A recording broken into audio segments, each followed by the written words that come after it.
صلی اللہ علی محمد صلی اللہ علی محمد صلی اللہ علی محمد۔ بسم اللہ الرحمن الرحیم، نحمدہ ونصلی علی رسولہ الکریم، اما بعد۔ سیرت النبی صلی اللہ علیہ وسلم کا یہ مبارک سلسلہ اللہ کے فضل و کرم سے جاری ہے۔ آج ہمارا سبق نمبر 75 ہے، کلاس نمبر 75 ہے، اور انشاءاللہ آج کے سبق میں ہم اپنی مکی زندگی انشاءاللہ مکمل کر لیں گے، اور اگلے سبق سے کلاس نمبر 76 سے انشاءاللہ ہم باقاعدہ مدنی زندگی کا آغاز، مسجد نبوی کی تعمیر اور دوسری چیزوں کی طرف انشاءاللہ بڑھیں گے۔ پچھلے سبق میں ہم نے یہ بات ڈسکس کی تھی کہ مکی زندگی سے ہمیں بیسک اسباق کیا حاصل ہوئے ہیں۔ کچھ اسباق ہم نے وہاں ذکر کیے، کچھ اسباق میں یہاں ذکر کر رہا ہوں، اور آخر میں ان دونوں اسباق کا خلاصہ بلٹس میں، پوائنٹس میں آپ کے سامنے پیش کر دوں گا کہ یہ 16 یا 18 پوائنٹس ہیں جو ہم نے سیکھے ہیں، اور ان کو ہم نے اپنی زندگی میں اپنانا ہے۔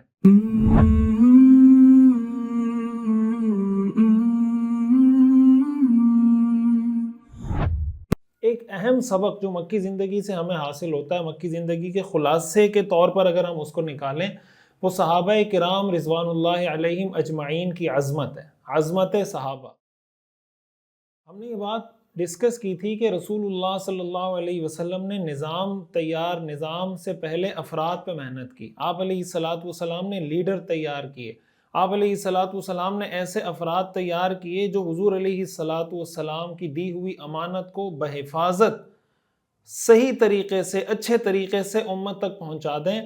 تو رسول اللہ صلی اللہ علیہ وسلم کی تیار کردہ جماعت جو صحابہ کرام رضوان اللہ علیہم اجمعین کی جماعت ہے، انہوں نے یہ کام کتنا بحسن و خوبی کیا، کتنی احتیاط کے ساتھ، کتنی شفافیت کے ساتھ، اور کتنی محنت اور جانفشانی کے ساتھ انہوں نے قرآن بھی ہم تک پہنچایا، رسول اللہ صلی اللہ علیہ وسلم کی احادیث بھی ہم تک پہنچائیں، رسول اللہ صلی اللہ علیہ وسلم کی سیرت بھی ہم تک پہنچائی۔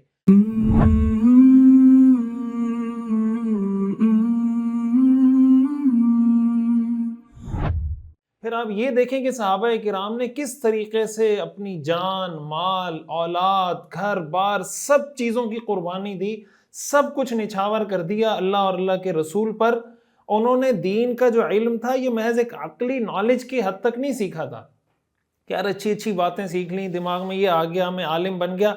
صرف عقل کو استعمال نہیں کیا انہوں نے، بلکہ اپنے وجدان اور دل سے عشق کی حد تک انہوں نے دین کو سیکھا، رسول اللہ صلی اللہ علیہ وسلم سے عشق کیا، محبت کی، اللہ کی معرفت انہوں نے حاصل کی۔ یہی وجہ ہے کہ ان کے دل میں اللہ سے ملنے کا جو شوق بیدار ہوا، اللہ کی جنتوں کی جو طلب ان کے دلوں میں پیدا ہوئی، وہ صحابہ کرام کی گفتگو سے وقتاً فوقتاً نظر آتی تھی۔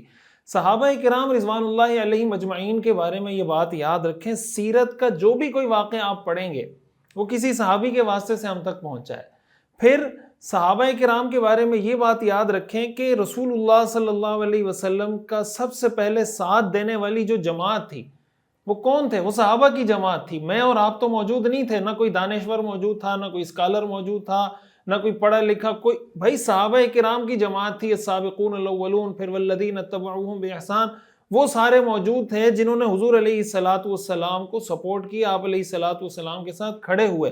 اللہ تعالیٰ نے ان حضرات پر، اس جماعت پر اسلام کی بنیاد رکھی ہے۔ یہی وجہ ہے کہ قرآن کریم میں اللہ تعالیٰ نے صحابہ کرام کی عظمت کو بھی بار بار بیان کیا ہے، اور سیرت پڑھنے والا آدمی اس وقت تک سیرت کے حقیقی مفہوم کو سمجھ نہیں سکتا، حاصل نہیں کر سکتا، جب تک اس کے دل میں صحابہ کرام کی عظمت اور محبت پیدا نہ ہو۔ وجہ اس کی یہ ہے کہ وہ کیسا شخص ہے جو اللہ کے رسول صلی اللہ علیہ وسلم سے تو محبت کرے، حضور علیہ السلام نے جو جماعت تیار کی اس سے اس کو محبت نہ ہو۔ صحابہ کرام رضوان اللہ علیہم اجمعین پر اعتراض، رسول اللہ صلی اللہ علیہ وسلم کی تیار کردہ جماعت پر اعتراض، در حقیقت رسول اللہ صلی اللہ علیہ وسلم پر اعتراض کے مترادف ہے۔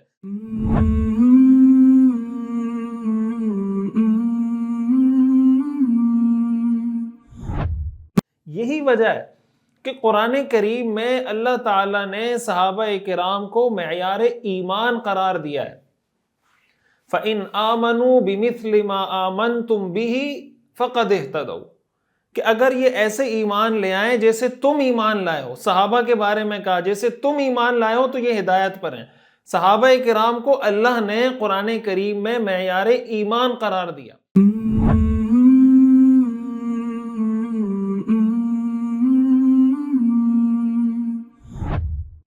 جب اللہ تعالیٰ نے معیار ایمان قرار دیا منافقین مذاق اڑانے لگے اور کہنے لگے، قرآن کریم میں آتا ہے نا وَإِذَا قِيلَ لَهُمْ آمِنُوا كَمَا آمَنَ النَّاسِ، جب لوگوں کو کہا جاتا ہے کہ ان صحابہ کی طرح ایمان لاؤ، قالوا تو کہتے ہیں اَنُؤْمِنُ كَمَا آمَنَ السُّفَهَاءُ، کیا ہم ایسے ایمان لائیں جیسے یہ بے وقوف لوگ ایمان لائیں؟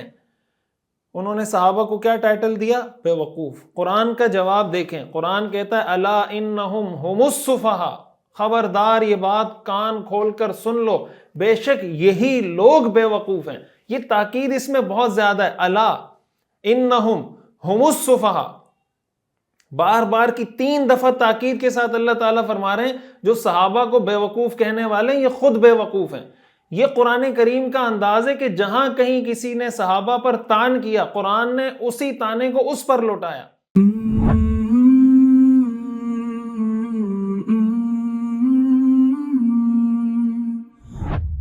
قرآن کریم کی ایک اور آیت ہے کہ جب صحابہ کرام رضوان اللہ علیہ مجمعین میں سے کوئی صحابی بہت زیادہ پیسہ خرچ کرتا تھا تو منافق کہتے تھے کہ یہ تو ریاکاری کر رہے ہیں، اور جب کسی صحابی کے پاس پیسہ کم ہوتا تھا، جو اس کے بس میں ہوتا تھا وہ لا کے رسول اللہ صلی اللہ علیہ وسلم کی خدمت میں پیش کر دیا کرتے تھے، تو ان کا مذاق اڑاتے تھے کہ یار اتنے کم پیسے تم لے کر آ رہے ہو، اس سے کیا بنے گا؟ تو جو زیادہ پیسے خرچ کر رہے تھے ان کا بھی مذاق اڑا رہے تھے، جو کم پیسے خرچ کر رہے تھے ان کا بھی مذاق اڑا رہے تھے۔ قرآن کریم میں اللہ نے اس کا جواب دیا۔ سورہ توبہ میں اللہ تعالیٰ فرماتے ہیں الذین یلمزون المتطوعین من المؤمنین، کہ وہ لوگ جو طعنہ دیتے ہیں ان صحابہ کو، مومنین کو، جو خرچ کر رہے ہیں اللہ کے راستے میں، اپنی طرف سے جو ان سے بن پڑ رہا ہے وہ کر رہے ہیں، فی الصدقات والذین لا یجدون الا جہدہم، جن کے بس میں جو کچھ ہے وہ کر رہے ہیں، فیسخرون منہم، یہ ان کا مذاق اڑاتے ہیں۔ اللہ تعالیٰ کا جواب سنیں، اللہ تعالیٰ فرماتے ہیں سخر اللہ منہم، اللہ ان کا مذاق اڑاتا ہے۔ یہ انداز آپ کو سمجھ میں آ رہا ہے؟ صحابہ کرام کے بارے میں اللہ نے فرمایا کہ یہ ان کا مذاق اڑاتے ہیں، اللہ نے فرمایا سخر اللہ منہم، اللہ ان کا مذاق اڑاتا ہے، وَلَهُمْ عَذَابٌ عَلِيمٌ، اور ان کے لیے دردناک عذاب ہے۔ آگے اللہ تعالیٰ فرماتے ہیں استغفر لہم او لا تستغفر لہم، اے پیغمبر آپ ان کے لیے بخشش کی دعا کریں یا نہ کریں، ان تستغفر لہم 70 مرۃ فلن یغفر اللہ لہم، اگر آپ ان کے لیے 70 بار بھی مغفرت کی دعا کریں گے اللہ ہرگز ان کو نہیں بخشے گا۔ یہ قرآن کریم کا انداز ہے صحابہ کرام کے بارے میں، رسول اللہ صلی اللہ علیہ وسلم کی تیار کردہ صحابہ کی جو جماعت ہے اس کے بارے میں۔ آپ حضرت عائشہ رضی اللہ تعالیٰ عنہ کا واقعہ دیکھ لیں کہ حضرت عائشہ رضی اللہ تعالیٰ عنہ پر جب تہمت لگی، قرآن کریم کی آیات حضرت عائشہ کی برات میں نازل ہوئی یا نہیں ہوئی؟ جب عبداللہ ابن ابی ابن سلول نے ایک غزوے کے موقع پر کہا تھا کہ جب ہم مدینہ جائیں گے تو ہم جو ذلیل لوگ ہیں ان کو نکال دیں گے، صحابہ کرام کے بارے میں کہا، قرآن کریم میں اللہ تعالیٰ نے اس کا ذکر کر کے ان کے بارے میں کہا کہ یقولون لئن رجعنا الی المدینۃ لَيُخْرِجَنَّ الْأَعَزُّ مِنْهَا الْأَذَلَّ، کہ یہ کہتے ہیں کہ جب ہم مدینہ واپس جائیں گے تو عزت والے ذلت والوں کو نکال دیں گے۔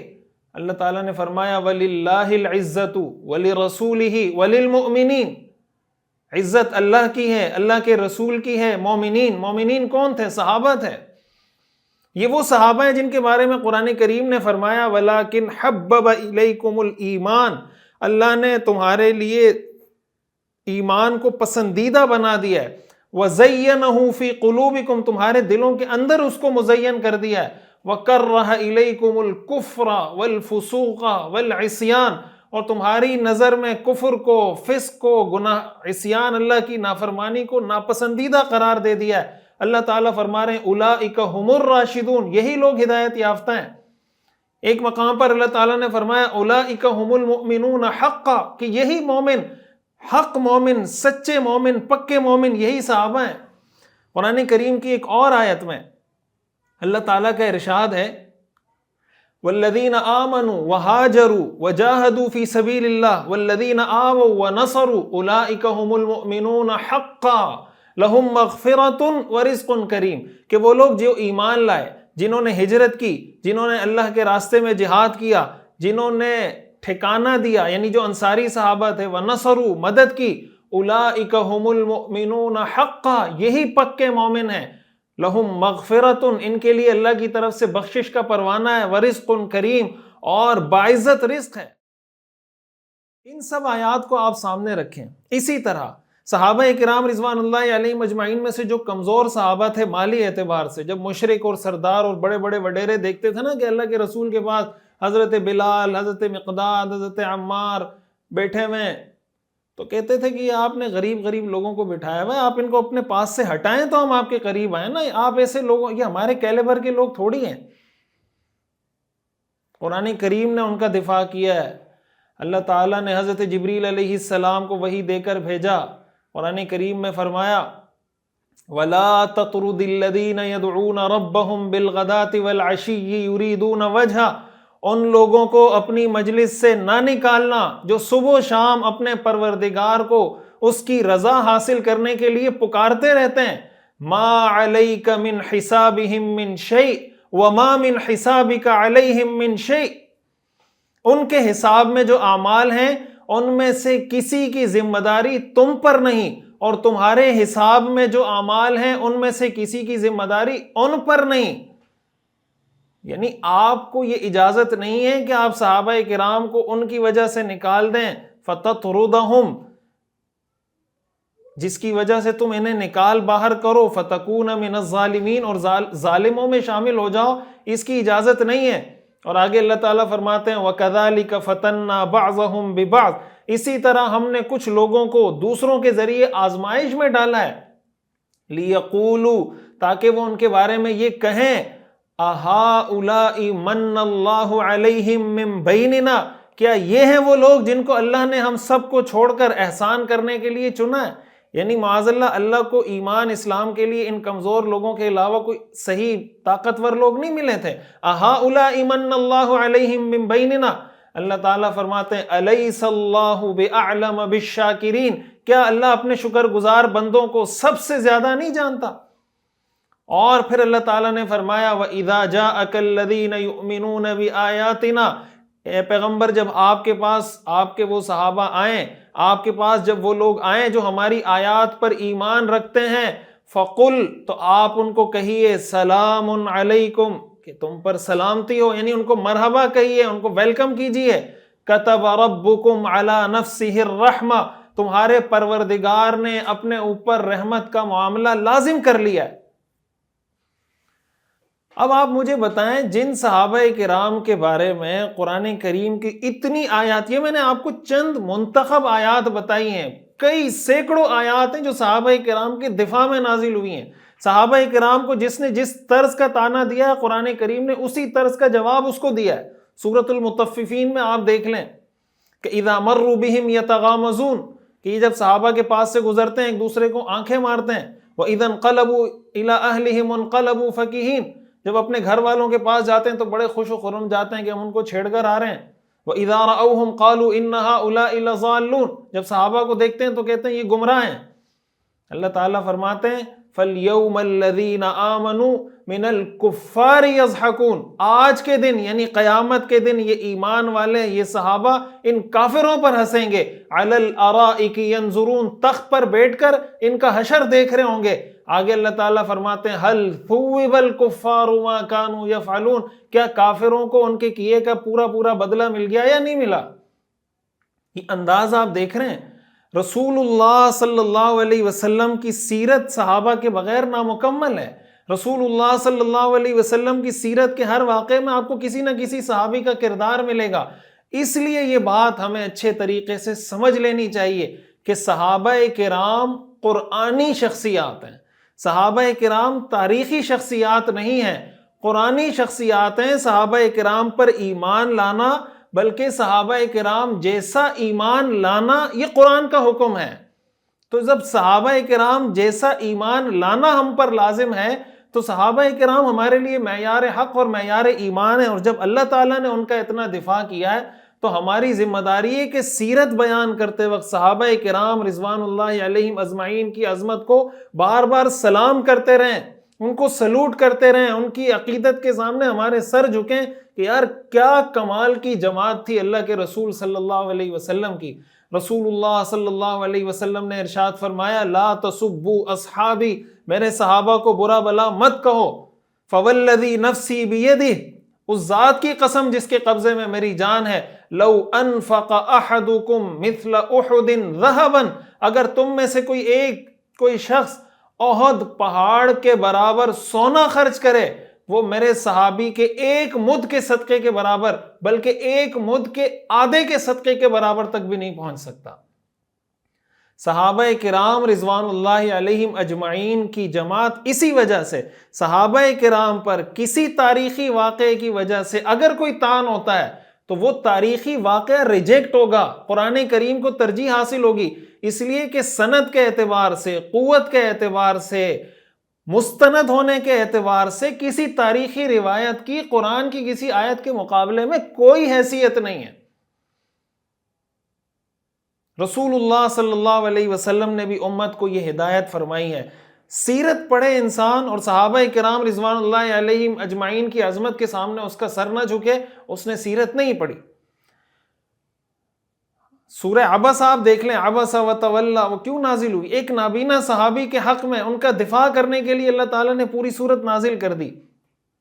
صحابہ کرام کو تسلی دینے کے لیے قرآن کریم میں پچھلی امتوں کے واقعات ذکر کیے گئے کہ بھئی تم پریشان نہیں ہونا، تم سے پچھلی امتوں میں جو رسول آئے تھے ان پر بھی پریشانیاں آئیں، ان کی قوموں پر بھی پریشانیاں آئیں، تاکہ صحابہ کو تسلی ہو۔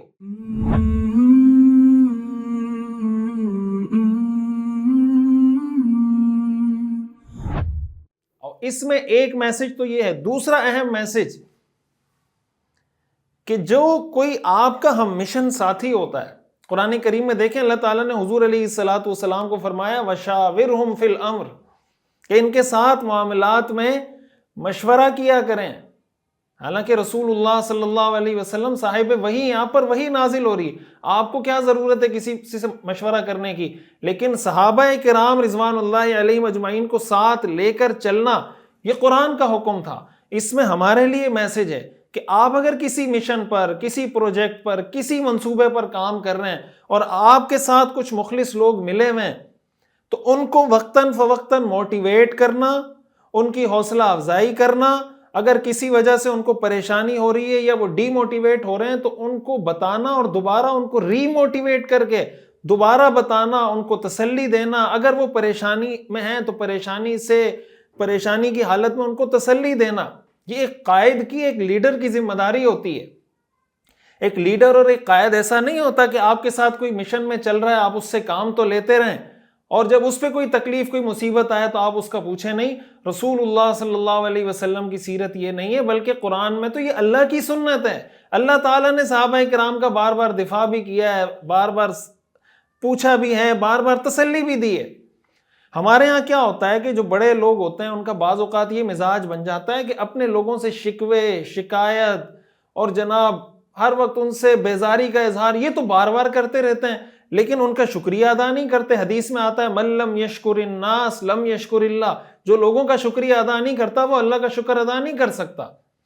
تو اپنے ساتھیوں کا شکریہ بھی ادا کریں، ان کی ہمت بھی بندھائیں، ان کی حوصلہ افزائی بھی کریں، ان کو موٹیویٹ بھی کریں۔ دشمن کی ایک بہت بڑی سازش یہ ہوتی ہے، آپ صحابہ کرام رضوان اللہ علیہم اجمعین کی ہسٹری اٹھا کر دیکھیں، یہ جو آیات میں نے آپ کو سنائی اس کا بنیادی پس منظر کیا تھا؟ صحابہ کرام رضوان اللہ علیہم اجمعین سے حضور علیہ السلام کو بدظن کرنے کی کوشش تھی کہ کسی طرح ان کے اور حضور علیہ السلام کے درمیان گیپ پیدا کر دیا جائے۔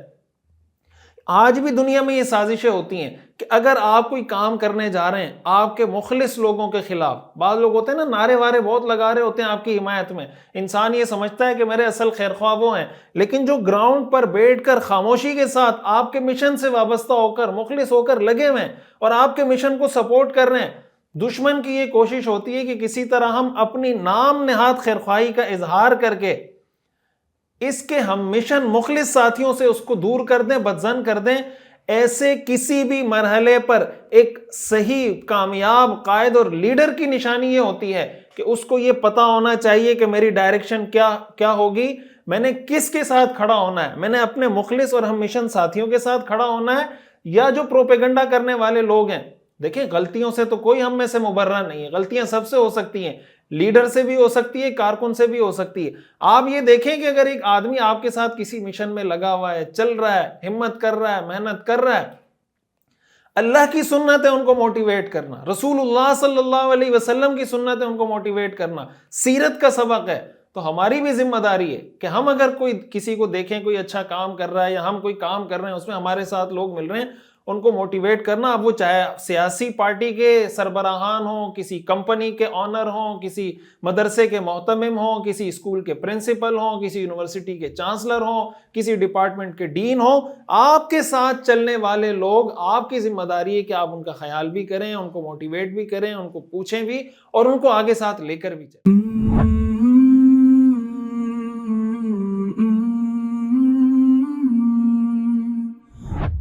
دوسرا اہم سبق جو ہمیں مکی زندگی سے سیکھنے کو ملتا ہے وہ اعتدال، وسطیت، بیلنس، ایکسٹریمزم سے بچنا ہے۔ ایکسٹریمزم کا مطلب ایک تو ہے نا کہ آج دنیا میں اسلام مسلمانوں کو ایکسٹریمسٹ کہا جاتا ہے، جو مسلمان ہو وہی ایکسٹریمسٹ کہلاتا ہے، اس ایکسٹریمزم کی بات نہیں کر رہا میں، اس ایکسٹریمزم کی بات کر رہا ہوں کہ بعض اوقات یہ ہوتا ہے کہ کسی بھی معاملے میں کوئی آدمی ایک ایکسٹریم پہ چلا جاتا ہے، کوئی دوسری ایکسٹریم پہ چلا جاتا ہے، افراط و تفرید کا شکار ہو جاتے ہیں۔ رسول اللہ صلی اللہ علیہ وسلم کی سیرت سے ہمیں سیکھنے کو ملتا ہے کہ ہمیں اپنے معاملات میں بیلنس رکھنا چاہیے۔ قرآن کریم میں اللہ تعالیٰ کا ارشاد ہے وَكَذَلِكَ جَعَلْنَاكُمْ أُمَّةً وَسَطًا، اور اسی طرح تو ہم نے تم کو ایک معتدل امت بنایا۔ معتدل امت ہونے کا کیا مطلب؟ اس کا معیار کیا ہوگا، سٹینڈرڈ کیا ہوگا؟ ہم کس چیز کو کہیں گے کہ یہ اعتدال ہے، کس چیز کو کہیں گے کہ یہ بے اعتدالی ہے؟ معیار رسول اللہ صلی اللہ علیہ وسلم کی ذات ہے۔ لَقَدْ كَانَ لَكُمْ فِي رَسُولِ اللَّهِ أُسْوَةٌ حَسَنَةٌ۔ اب رسول اللہ صلی اللہ علیہ وسلم کی سیرت کے مطابق جو کام ہوگا وہ بیلنس اور اعتدال والا ہوگا۔ ہو سکتا ہے بعض اوقات کیا ہوتا ہے کہ ہم اعتدال کے نام پہ بے اعتدالی کر رہے ہوتے ہیں، یعنی ہم اپنے آپ کو یہ شو کر رہے ہوتے ہیں کہ میں بہت معتدل آدمی ہوں، بہت بیلنس، بہت ہمبل، اور اس کے اندر ہم بعض اوقات کوئی غلطی کر جاتے ہیں۔ مثال کے طور پر کہیں سختی کرنے کا موقع ہے تو اعتدال اور ہمبلنس اور بیلنس کا تقاضا ہے کہ وہاں پہ آپ سختی کریں۔ اگر آپ وہاں پہ سختی نہیں کریں گے اس کا مطلب آپ میں اعتدال نہیں ہے، آپ ایکسٹریمسٹ ہیں، کسی ایک جہت میں آپ جھک رہے ہیں، اور کہیں پر نرمی کا موقع تھا وہاں آپ کو نرمی کرنی پڑے گی۔ اگر آپ وہاں پہ سختی کریں گے اس کا مطلب آپ بے اعتدالی کر رہے ہیں۔ اب بعض اوقات کیا ہوتا ہے کہ کسی کے مزاج میں نرمی ہے تو وہ سختی کی جگہ بھی نرمی کر رہا ہوتا ہے، اور کسی کے مزاج میں سختی ہے تو وہ نرمی کی جگہ بھی سختی کر رہا ہوتا ہے، اور اسی طرح اس کا عکس ہوتا ہے۔ رسول اللہ صلی اللہ علیہ وسلم کا طرز عمل آپ دیکھیں، میں آپ کو مثالوں سے سمجھاتا ہوں۔ آپ علیہ السلام نے توکل بھی کیا لیکن اسباب بھی اختیار کیے۔ توکل کا یہ مفہوم آپ نے امت کو نہیں سکھایا کہ بھائی اسباب ہی چھوڑ دیں۔ آپ ہجرت کا سفر دیکھ لیں، ہجرت کے سفر میں رسول اللہ صلی اللہ علیہ وسلم نے سب اسباب ممکنہ اختیار کیے۔ غار ثور پہنچ گئے، لیکن جب غار ثور کے دہانے پر دشمن پہنچ گئے اور حضرت ابوبکر صدیق رضی اللہ تعالیٰ عنہ پریشان ہو گئے تو آپ علیہ السلام کا توکل، اللہ پر اعتماد کس لیول کا تھا؟ آپ نے فرمایا ما ظنک باثنین اللہ ثالثہما، ان دو کے بارے میں تمہارا کیا خیال ہے جن کا تیسرا اللہ ہو؟ یعنی تم ٹینشن نہیں لو، ہم نے جب اپنا سب کچھ اسباب اختیار کر لیے اب مجھے اللہ پہ توکل ہے۔ اسی طرح حضور علیہ السلام نے توکل بھی کیا لیکن اپنی سیکیورٹی کا بھرپور انتظام بھی کیا۔ بیعت عقبہ ثانیہ، بیعت عقبہ اولیٰ، تفصیلات آپ نے پڑھ لی ہیں۔ رسول اللہ صلی اللہ علیہ وسلم نے اس شرط پر بیعت کی تھی کہ میں اس شرط پر بیعت تم سے لوں گا کہ تم میری ایسی حفاظت کرو گے جیسی حفاظت تم اپنے بیوی بچوں کی کرتے ہو۔ اللہ پہ توکل بھی ہے لیکن حفاظت کے اسباب بھی اختیار کیے جا رہے ہیں، یہ اعتدال ہے۔ اب ایک بے اعتدالی یہ ہوتی کہ اللہ پہ توکل ہی نہیں ہے، ایک بے اعتدالی یہ ہوتی کہ اللہ پہ اس طرح کا توکل کریں کہ نہیں یار سیکیورٹی کی ضرورت ہی نہیں ہے۔ اسی طرح ایک اور مثال دیکھیں، رسول اللہ صلی اللہ علیہ وسلم کی زندگی میں ہمیں یہ بھی ملتا ہے کہ آپ نے لوگوں کو بد دعا دی۔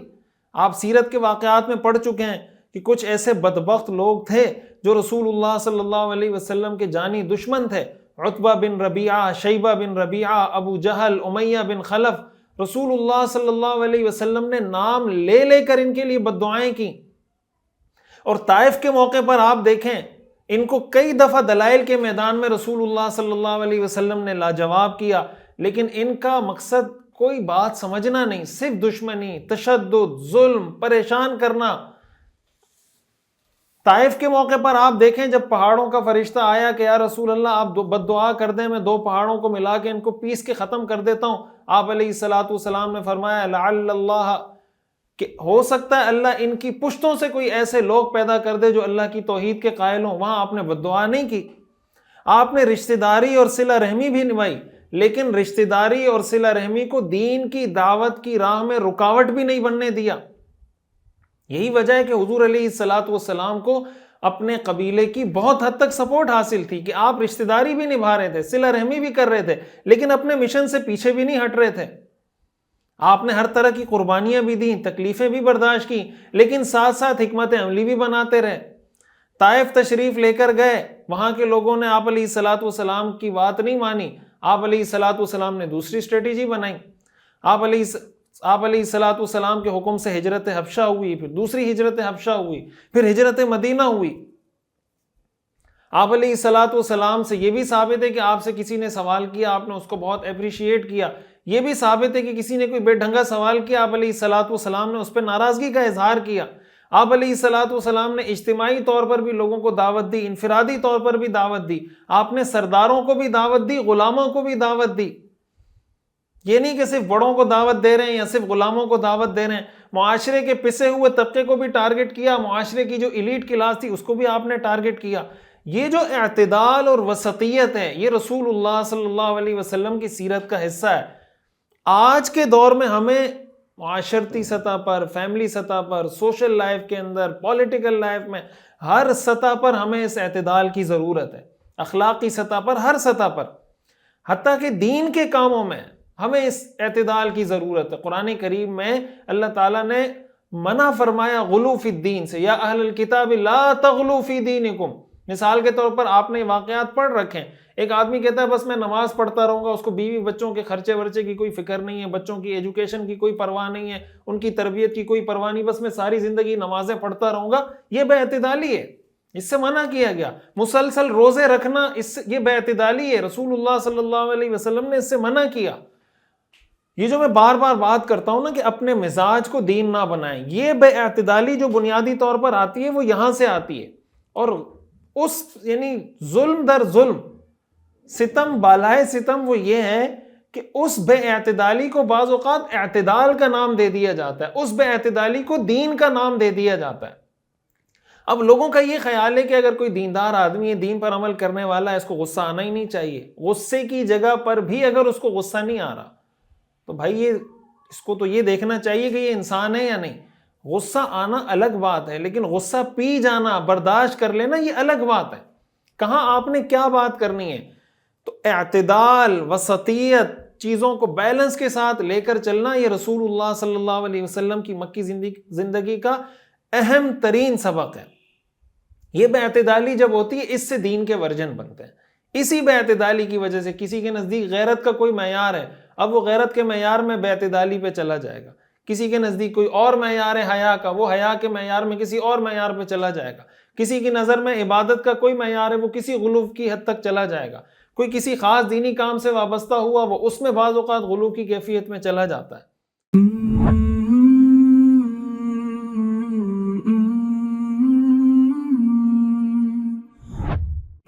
تیسرا اہم سبق جو مکی زندگی سے ہمیں حاصل ہوتا ہے وہ رسول اللہ صلی اللہ علیہ وسلم کی حکمت ہے، آپ کا وزڈم ہے، آپ کی تدریج، گریجولزم، چیزوں کو سٹیپ بائی سٹیپ لے کر چلنا۔ میں بار بار مکی زندگی میں سبق پڑھتے پڑھاتے وقت یہ بات آپ کے سامنے رکھتا رہا ہوں کہ حضور علیہ الصلوۃ والسلام نے ایسا نہیں کیا کہ ایک دم آپ نے سارے پروجیکٹ سامنے رکھ دیے کہ بس یہ سارے کام آج کرنے ہیں۔ ایک دم سارے مافیاز کو، جیسے ہمارے ہاں ہوتا ہے نا، کوئی نیک آدمی کمشنر بن جاتا ہے، اسسٹنٹ کمشنر بن جاتا ہے، اور اس کے دل میں یہ خیال آتا ہے کہ یار اتنی کرپشن ہو رہی ہے، یہ ہو رہا ہے، میں نے ٹھیک کرنا ہے، ایک ساتھ سب کو دشمن بنا لیتا ہے، سب مافیاز کو ایک ساتھ چیلنج کر دیتا ہے۔ نتیجہ کیا ہوتا ہے کہ وہ سب اس کے ساتھ اس کے خلاف اکٹھے ہوتے ہیں، اسی کی چھٹی کرا دیتے ہیں، ٹرانسفر کرا دیتے ہیں۔ بھائی یہ سیرت کا طریقہ تو نہیں ہے۔ سیرت کا طریقہ یہ ہے کہ آپ کے سامنے اگر 10 برائیاں ہیں، آپ اس کی لسٹ بنا لیں، ان میں سے ہر ایک کو ایک پروجیکٹ بنائیں، پھر اس پروجیکٹ کے بہت سارے حصے بنائیں، اور اب یہ طے کریں کہ یار یہ 9 برائیوں کو فی الحال رہنے دیں، اس ایک برائی کو پکڑنا ہے، اور اس ایک برائی کے یہ 10 حصے کیے ہیں، فی الحال اس ایک حصے پہ ہاتھ ڈالنا ہے، اس کو ٹھیک کرنا ہے۔ پھر دوسرے حصے پہ، پھر تیسرے حصے پہ، پھر چوتھے حصے پہ. دیکھیں آپ آگے جا کے پڑھیں گے، آپ نے سیرت کی کتابوں میں پڑھ رکھا ہوگا کہ جب مکہ مکرمہ فتح ہوا، رسول اللہ صلی اللہ علیہ وسلم نے حضرت علی رضی اللہ تعالیٰ عنہ کو حکم دیا کہ بیت اللہ کے اندر جو 360 بت رکھے ہوئے یہ گرا دیں. اس سے کیا پتہ چلتا ہے کہ رسول اللہ صلی اللہ علیہ وسلم جب مکہ مکرمہ میں موجود تھے، یہ بت بیت اللہ میں اس وقت بھی رکھے ہوئے تھے، لیکن رسول اللہ صلی اللہ علیہ وسلم نے اس وقت ان بتوں کے گرانے کا حکم نہیں دیا. ان بتوں کی موجودگی میں رسول اللہ صلی اللہ علیہ وسلم بیت اللہ کا طواف کرتے رہے. جب فتح مکہ ہوا ہے اور آپ علیہ الصلوۃ والسلام پاور میں آئے ہیں، آپ علیہ الصلوۃ والسلام کے ذہن میں تو ہوگا کہ بیت اللہ کو بتوں سے بھرا ہوا ہے، لیکن آپ علیہ الصلوۃ والسلام کو پتا تھا کہ یہ وقت نہیں ہے، اس کا جب وقت آئے گا تو کریں گے. بعض لوگ کہتے ہیں نہیں ہم سے کوئی برائی برداشت نہیں ہوتی، غلط بات برداشت نہیں ہوتی. بھائی آپ اگر معاشرے کو چینج کرنا چاہتے ہیں، بہتر تبدیلی لانا چاہتے ہیں، تو آپ کو برائی کو اس طور پہ تو آپ برداشت نہ کریں کہ ٹھیک ہے برائی ہو رہی ہے مجھے کوئی ٹینشن نہیں ہے، تو مسلمان کی نشانی نہیں ہے. لیکن اس طور پہ آپ کو برداشت کرنی ہوگی کہ آپ اپنی ایک اسٹریٹجی بنائیں گے، اس اسٹریٹجی کو سامنے رکھ کر آپ 1 بائی 1 چیزوں کو لے کے چلیں گے. جس برائی پہ فی الحال آپ کا فوکس ہے آپ اس کو ٹھیک کریں گے، باقی برائیوں کو آپ کو برداشت کرنا ہوگا، اور تب آہستہ آہستہ آپ چیزوں کو آگے لے کے چلیں گے. رسول اللہ صلی اللہ علیہ وسلم کے دعوت کے مراحل کو دیکھ لیں. آپ پیچھے پڑھ چکے ہیں کہ خفیہ دعوت دی، خاندان والوں کو دعوت دی، پھر صفا پہاڑی پہ چڑھ کے علل اعلان دعوت دی، پھر دار ارقم کی درسگاہ کو آپ دیکھ لیجئے، طائف کا سفر دیکھ لیجئے، قبائل سے ملاقاتوں کو دیکھ لیجئے. یہ سارے کام ایک ساتھ بھی تو کیے جا سکتے تھے، یا سب کا اعلان کر کے بتا دیا جاتا کہ یہ 50 کام میں نے کرنے، میں نے طائف بھی جانا ہے، میں نے اعلانیہ دعوت بھی دینی ہے، خفیہ دعوت بھی دینی ہے، آگے چل کے فتح مکہ ہوگا، بت بھی گرانے وغیرہ وغیرہ. تو یہ سارے کام تھوڑی ہو سکتے تھے. یہ جو میں بار بار عرض کرتا ہوں نا کہ ہم لوگ نعرے بہت لگاتے ہیں، کام نہیں کرتے. یا کوئی کام شروع کیا، کام 1% ہے، نعرے 100% ہیں، بڑی بڑی باتیں، بلند و بانگ دعوے، اپنے سارے پروجیکٹ، سارے منصوبے پوری پبلک عوام کے سامنے رکھ دیے کہ ہم یہ کرنے جا رہے ہیں. اور بعض اوقات ہماری عوام کا یہ مسئلہ ہوتا ہے کہ آپ ان کے سامنے ساری تفصیل نہ رکھیں تو وہ بات سننے کے لیے تیار نہیں ہوتے. وہ کہتے ہیں ظاہر ہے کہ عوام کی بھی غلطی نہیں ہے، فراڈ اتنا ہے، دھوکہ دہی، دھوکے بازی، ہر لباس میں، لباس خضر میں، ہر طرح کے لباس میں فراڈی دھوکے باز لوگ تو موجود ہیں. لیکن ایک اصولی طور پہ ہمیں یہ بات سمجھنی ہوگی کہ اگر کوئی پازیٹیو کام کرنے والا آدمی جس کو آپ سمجھتے ہیں کہ یار یہ صحیح کام کر رہا ہے، تو سیرت کی روشنی میں اگر وہ کام کرے گا، وہ آپ کے سامنے اپنے سارے منصوبے، سارے پروجیکٹس کبھی بھی نہیں رکھے گا. وہ حکمت عملی کے ساتھ چیزوں کو آگے لے کے چلے گا. اگر آپ کو اس پر اعتماد ہے تو آپ اس کے ساتھ چلیں اور چیزوں کو آہستہ آہستہ بہتر کرتے رہیں.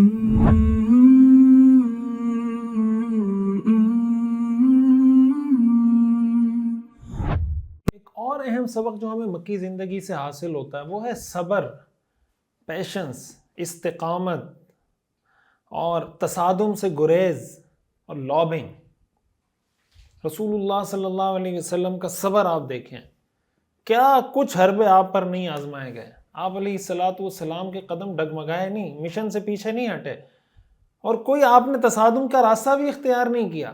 خاموشی سے چلتے رہے. ظلم ہو رہا تھا، برداشت کرتے رہے، جہاں تک بچ سکتے تھے ہجرت کر سکتے تھے وہ کر لی، آپ خفیہ درسگاہ قائم کر سکتے تھے وہ کر لی، اسباب اختیار کرتے رہے. تصادم کا راستہ حضور علیہ الصلوۃ والسلام نے اختیار نہیں کیا.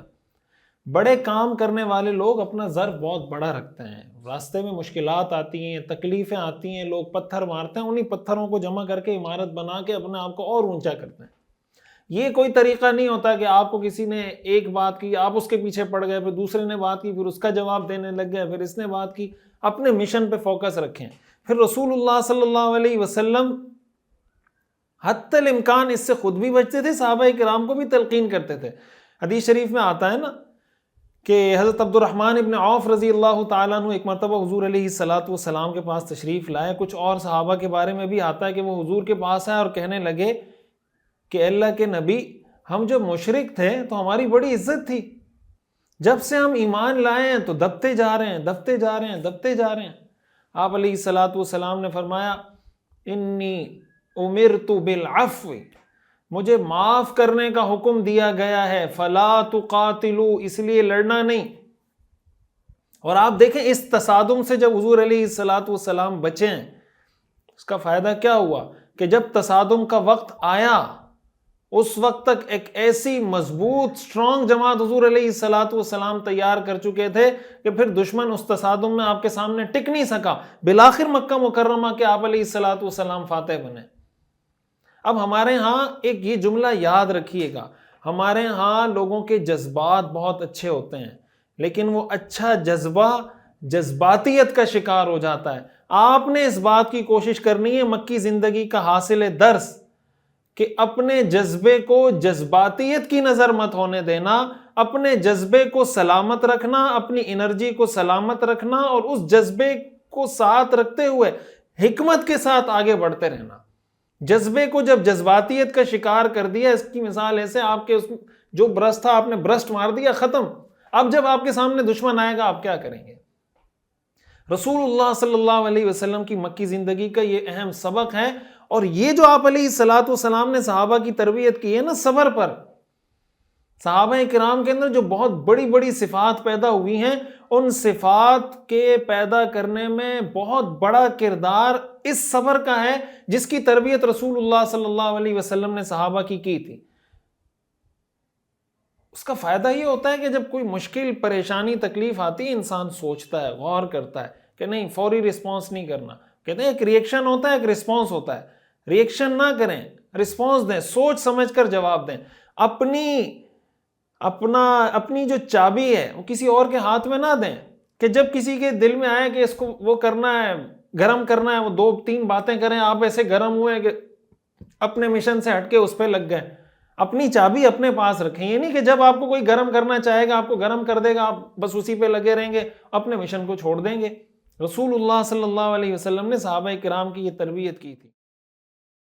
آج مسلمان جن حالات سے گزر رہے ہیں، جس مظلومیت کا شکار ہیں، میں یہ بات پہلے بھی عرض کی تھی کہ مسلمانوں کی 200 سالہ غلطیوں کا نتیجہ ہے ہم آج جن حالات کا شکار ہیں۔ اب ان حالات سے نکلنے کے لیے بھی ہمیں وقت چاہیے، حوصلہ چاہیے، ہمت، مستقل ہمیں موٹیویٹڈ رہ کر نان سٹاپ کام کرنا ہے، لیکن حکمت کے ساتھ۔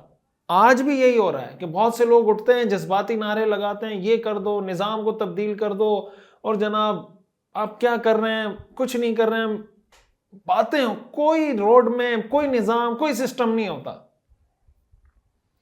نتیجہ کیا ہوتا ہے کہ وہی جذبہ جذباتیت کا شکار ہوتا ہے۔ 20 ایسے لوگ آئے چلے گئے، اور لوگ جو پازیٹیو کام کرنے والے لوگ ہیں ان کے لیے اور مشکلات کھڑی کر کے چلے جاتے ہیں۔ اور جو حکمت کے ساتھ مصلحت کے ساتھ چیزوں کو، میں ایک تو یہ ہے نا جو بالکل ہی کام ہی نہیں کر رہے، میں ان کی بات نہیں کر رہا، ایک وہ جو لوگ کام کر رہے ہیں، کام کرنا چاہ رہے ہیں، سسٹم کو تبدیل کرنا چاہ رہے ہیں، لیکن ان کو پتہ ہے کہ یہ سسٹم ایسے تبدیل نہیں ہوگا، شف سے تبدیل نہیں ہوگا، باتوں سے تبدیل نہیں ہوگا، اور بڑے بڑے نعرے لگانے والے وہ بھی نہیں کر سکیں گے۔ خاموشی سے خفیہ طریقے سے کام کرنا ہوگا، لابنگ کرنی ہوگی جس طریقے سے رسول اللہ صلی اللہ علیہ وسلم نے کی۔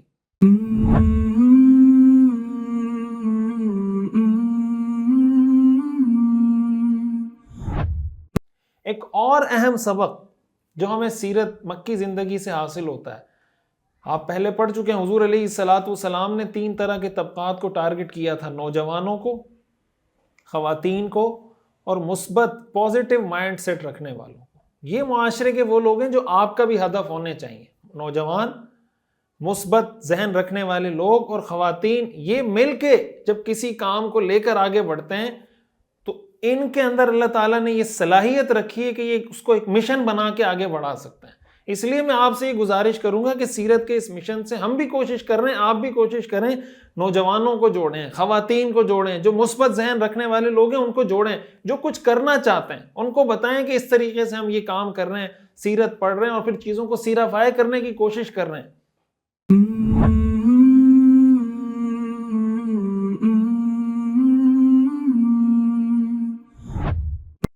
ایک اور اہم سبق جو انتہائی اہم ہے اور سیرت پڑھنے پڑھانے والے کی گھٹی میں یہ ہونا چاہیے، وہ ہے رسول اللہ صلی اللہ علیہ وسلم کی رحمت، شفقت، امت پر مہربانی، وما ارسلناک الا رحمتا للعالمین۔ وہ کیسا سیرت پڑھنے والا ہوگا جس کے دل میں امت کے لیے رحمت نہیں ہوگی، شفقت نہیں ہوگی۔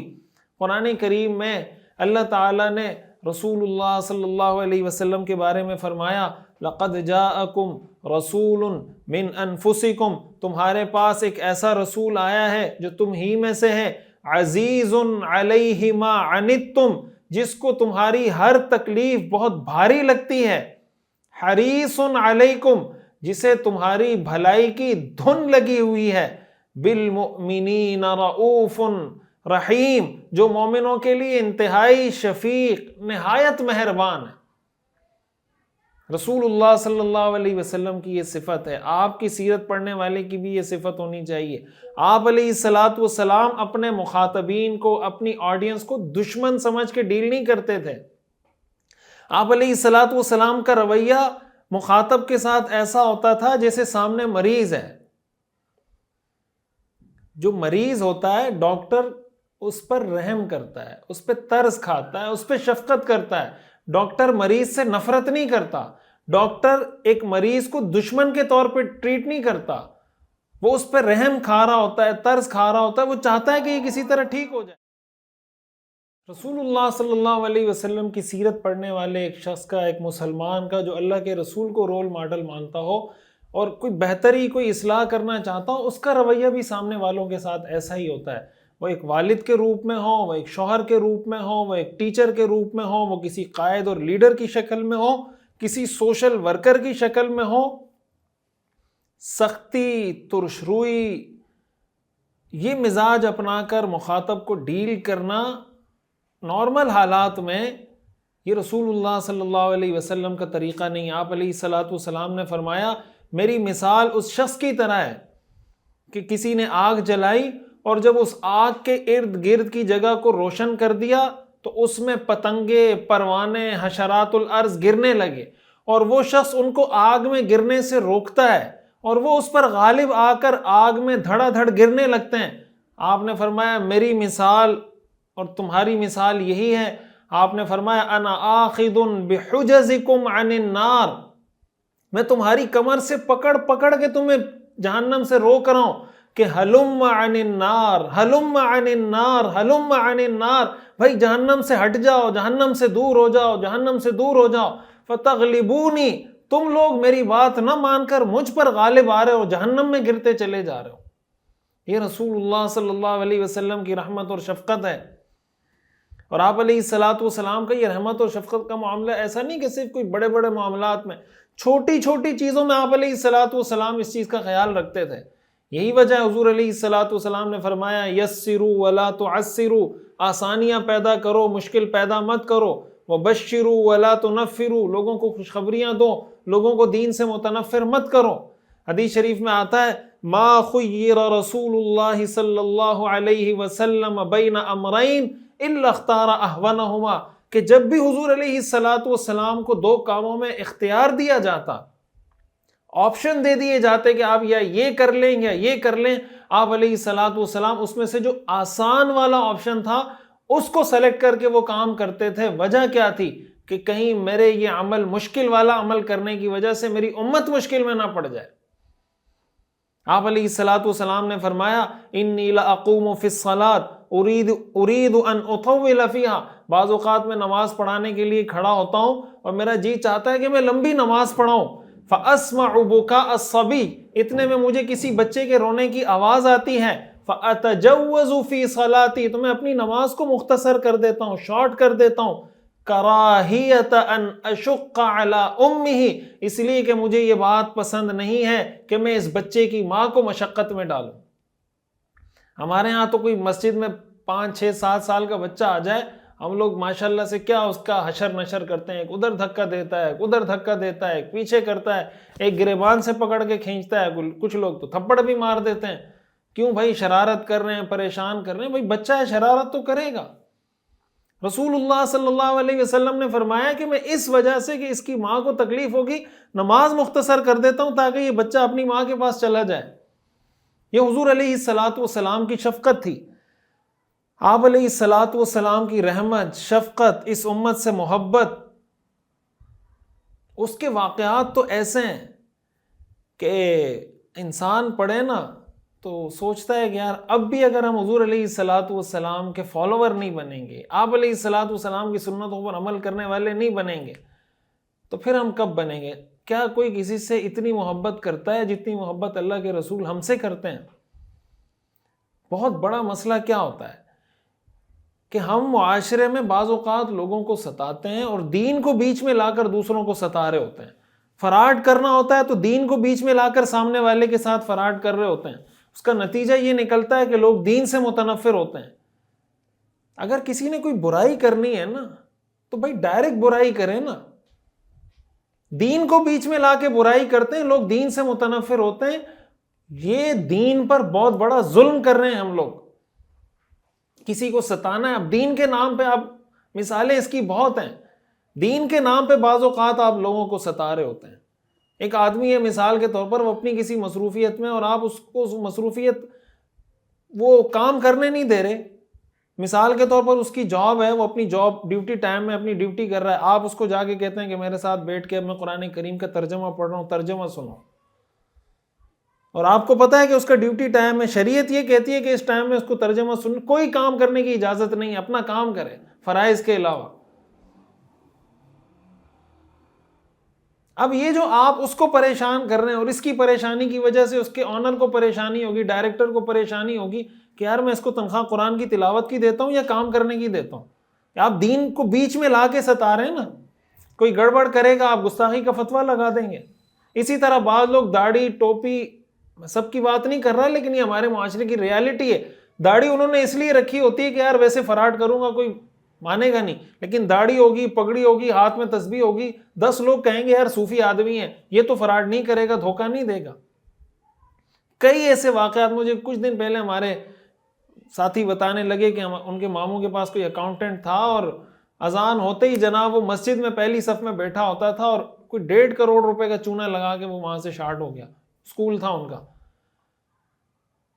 تو بھائی دین کو بیچ میں لا کر فراڈ کرنا یہ کتنا بڑا ظلم ہے، کتنا بڑا گناہ ہے، کس طرح ہم لوگوں کو دین سے متنفر کر رہے ہیں۔ یہی معاملہ اس وقت ہوتا ہے جب بچے کو آپ جھڑک رہے ہیں، دھکے دے رہے ہیں، نکال رہے ہیں مسجد سے، کسی کی غلطی سے مسجد میں کسی کا موبائل بج گیا، کون مسلمان ہے آپ مجھے بتائیں جو جان بوجھ کر مسجد میں گانے لگائے گا یا اپنے موبائل کی گھنٹی میوزک جان بوجھ کر مسجد میں لگائے گا؟ کوئی مسلمان ہے جو مسجد کی یہ بے ادبی دل سے کرنا چاہتا ہوگا؟ اگر کسی کا موبائل غلطی سے بج گیا تو طریقہ کیا ہے؟ کیا یہ طریقہ ہے آپ کھڑے ہو کر سب کے سامنے جھڑکنا شروع کر دیں کہ وہ کہے یار ایک دن مسجد میں نماز پڑھنے کے لیے گیا تھا، مسجد جانا ہی نہیں ہے؟ کیا رسول اللہ صلی اللہ علیہ وسلم کا طریقہ یہ تھا؟ وہ جو اعرابی دیہاتی شخص آ کر مسجد میں پیشاب کرنے لگ گیا تھا، کیا حضور علیہ الصلاۃ والسلام نے ایسے جھڑکا تھا اس کو؟ یہ جو میں نے کہا نا کہ بے اعتدالی، ہم دین کو بیچ میں لا کے جو دوسرے کو ستا رہے ہوتے ہیں، دین کا ٹائٹل نکالیں ویسے ہی ڈانٹیں اس کو، آپ کو ویسے ہی کوئی بلڈ پریشر ہائی ہوتا ہے، کوئی مسئلہ ہے، ویسے ہی ڈانٹیں نا اس کو، دین کو بیچ میں کیوں لاتے ہیں؟ مذہبی کارڈ کیوں استعمال کرتے ہیں؟ یہ رسول اللہ صلی اللہ علیہ وسلم کا طریقہ ہرگز نہیں ہے۔ رسول اللہ صلی اللہ علیہ وسلم اس امت پر مہربان تھے۔ حدیث شریف میں آتا ہے رسول اللہ صلی اللہ علیہ وسلم نے ارشاد فرمایا خیرت بین الشفاعہ وبین ان يدخل نصف امتی الجنہ فاخترت الشفاعہ لانها اعم واکفی۔ مجھے اللہ کی طرف سے 2 اختیار دیے گئے، شفاعت کہ یا تو آپ شفاعت کا اختیار لے لیں کہ قیامت کے دن اپنی امت کی شفاعت کر لینا، اور یا ہم آپ سے یہ وعدہ کرتے ہیں کہ آپ کی آدھی امت کو جنت میں داخل کر دیں گے۔ 2 میں سے کون سا آپشن چاہیے؟ آپ نے فرمایا فاخترت الشفاعہ، میں نے شفاعت والے آپشن کو لیا۔ کیوں؟ لأنها اعم، یہ بہت، اس سے اور لوگوں کو بہت فائدہ ہوگا، بہت زیادہ لوگوں کو کفایت کر جائے گا۔ آدھی امت نہیں، حضور نے فرمایا میں تو ساری امت کو جنت میں دیکھنا چاہتا ہوں۔ پھر آپ علیہ الصلاۃ والسلام نے فرمایا، یہ سننے کی بات ہے، کانوں، دل کے کانوں سے سننے کی بات ہے۔ آپ نے فرمایا اترونہا للمتقین، تمہارا یہ خیال ہوگا کہ میں متقی اور نیک لوگوں کی سفارش کروں گا صرف؟ لا، یہ خام خیالی اپنی دور کر دو، میں صرف نیک لوگوں کی سفارش نہیں کروں گا، وَلَكِنَّهَا لِلْمُذْنِبِينَ الْخَطَّائِينَ الْمُتَلَوِّسِينَ، میری یہ شفاعت گناہ گاروں کے لیے ہے، خطا کاروں کے لیے ہے، گناہوں میں لتھڑے ہوئے لوگوں کے لیے ہے۔ صرف نیک لوگوں کی شفاعت قیامت کے دن نہیں کروں گا۔ اترونھا للمتقین، لا، تمہارا یہ خیال ہے کہ یہ متقی لوگوں کی شفاعت کریں گے صرف، لا، ولکنھا للمذنبین الخطائین المتلوثین۔ حضرت عبداللہ ابن عمرو بن العاص رضی اللہ تعالیٰ عنہ فرماتے ہیں کہ رسول اللہ صلی اللہ علیہ وسلم نے قرآن کریم کی یہ آیت تلاوت فرمائی جس میں حضرت ابراہیم علیہ السلام اپنی قوم کے بارے میں اللہ سے کہتے ہیں رب انہن اضللن کثیرا من الناس، اے میرے پروردگار ان بتوں نے بہت سے لوگوں کو گمراہی میں مبتلا کر دیا ہے، فمن تبعنی فانہ منی، جو کوئی میری راہ پر چلے وہ تو میرا ہے۔ پھر آپ علیہ السلام نے فرمایا، حضرت عیسیٰ علیہ السلام نے اللہ تعالیٰ سے اپنی امت کے بارے میں کہا ان تعذبہم فانہم عبادک، اگر آپ ان کو سزا دینا چاہیں تو آپ کے بندے ہیں، وَإِن تَغْفِرْ لَهُمْ، اور اگر آپ انہیں معاف کر دیں فَإِنَّكَ أَنْتَ الْعَزِيزُ الْحَكِيمُ، تو آپ کا اقتدار بھی کامل، آپ کی حکمت بھی کامل، یعنی آپ کی مرضی، آپ کے بندے ہیں، سزا دے دیں، معاف کر دیں۔ پھر آپ علیہ السلام نے دونوں ہاتھ اٹھائے کہ حضرت ابراہیم نے تو یہ کہا تھا، حضرت عیسیٰ علیہ السلام نے یہ کہا تھا، ہاتھ اٹھائے اور فرمانے لگے اللہم امتی، اللہم امتی، یا اللہ میری امت پہ رحم فرما، یا اللہ میری امت پہ رحم فرما۔ آپ نے یہ نہیں کہا کہ جو میری اتباع کرے گا وہ تو مجھ میں سے ہے، جو میری اتباع نہیں کرے گا یا اللہ تیری مرضی، جو تو اس کے ساتھ کرے۔ آپ علیہ السلام اتنا مسلسل کہنے لگے اللہم امتی، اللہم امتی، کہ آپ علیہ السلام رونے لگے، مسلسل رونے لگے۔ اللہ تعالیٰ نے حضرت جبریل علیہ السلام کو حکم دیا کہ جا کے محمد صلی اللہ علیہ وسلم کے پاس جائیں اور ان سے پوچھیں کہ کیا چیز تمہیں رلا رہی ہے۔ اللہ کو علم تھا، امت کو بتانا تھا کہ تمہارے پیغمبر تم پر کتنے مہربان ہیں۔ حضرت جبریل علیہ السلام تشریف لائے، حضور سے پوچھا حضور آپ کے رونے کی کیا وجہ ہے؟ آپ علیہ السلام نے فرمایا میں اللہ سے اپنی امت پر رحم کی دعائیں مانگ رہا ہوں کہ اللہ ان پہ رحم فرما دے، اور اللہ کے علم میں ہے، اللہ جانتا ہے کہ میں کیوں رو رہا ہوں۔ اللہ تعالیٰ نے حضرت جبریل علیہ السلام کو فرمایا کہ جا کے میرے پیغمبر کو بتا دیں یا جبریل اذهب الى محمد کے پاس جائیں، فقل ان کو کہہ دیجئے انا سنرضیک فی امتک، ہم تمہاری امت کے معاملے میں تمہیں راضی کر کے چھوڑیں گے، ولا نسوءک، اور آپ کی امت کے معاملے میں آپ کو کبھی پریشان نہیں ہونے دیں گے۔ تفسیر قرطبی میں امام قرطبی رحمہ اللہ نے یہ روایت ذکر کی ہے، حضور علیہ السلام نے فرمایا میں اس وقت تک راضی نہیں ہوں گا جب تک میری امت کا آخری فرد بھی جنت میں داخل نہیں ہو جائے گا۔ جو شخصیت، جو ہستی ہمارے لیے ہم سے اتنی محبت کرتی ہے، ہمارے لیے اتنا وہ کڑے، اتنا وہ روئے، سب کچھ ہمارے لیے وقف کر دیا، آج ہمارے پاس ان کو پڑھنے کے لیے، ان کو سمجھنے کے لیے ٹائم نہیں ہے۔ وہ چند بڑے اچھے اشعار ہیں نا کہ کسی غم گسار کی محنتوں کا یہ خوب میں نے سلا دیا کہ جو میرے غم میں گھلا گیا اسے میں نے دل سے بھولا دیا کسی غم گسار کی محنتوں۔ یہ جو رسول اللہ صلی اللہ علیہ وسلم کی ہم سے محبت تھی، ہماری بھی ذمہ داری ہے کہ ہم بھی ان کو نہ بھلائیں۔ مکی زندگی سے یہ سارے اہم اسباق ہمیں حاصل ہوتے ہیں، سیکھنے کو ملتے ہیں، ہمارے دل میں یہ رحمت، یہ شفقت کا جذبہ پیدا ہونا چاہیے۔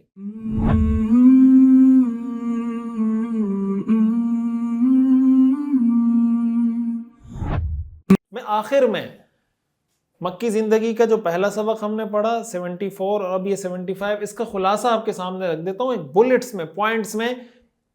تقریباً آپ سمجھیں 18 پوائنٹ ہیں، 18 پوائنٹس ہیں جو مکی زندگی کا خلاصہ ہے۔ نمبر 1، مکی زندگی کا مرکزی فوکس عقائد کی اصلاح تھا کہ عقیدہ ٹھیک ہو جائے، بلیف ٹھیک ہو جائیں۔ نمبر 2، ویژن کی کلیئرٹی اور مشن پر فوکس. رسول اللہ صلی اللہ علیہ وسلم کے سامنے ہمیشہ آپ کا ویژن کلیئر رہا اور ہمیشہ آپ اپنے مشن پہ فوکس رہے. نمبر 3، آپ نے اپنے مشن اور اپنے پیغام کی ہر جائز اور مؤثر ذریعے سے تبلیغ بھی کی، مارکیٹنگ بھی کی. نمبر 4، مکی زندگی میں حضور علیہ السلام کی گفتگو کا محور قرآن رہا. قرآن سینٹرڈ دعویٰ. حضور علیہ السلام کی دعوتی زندگی کا مرکز و محور قرآن تھا.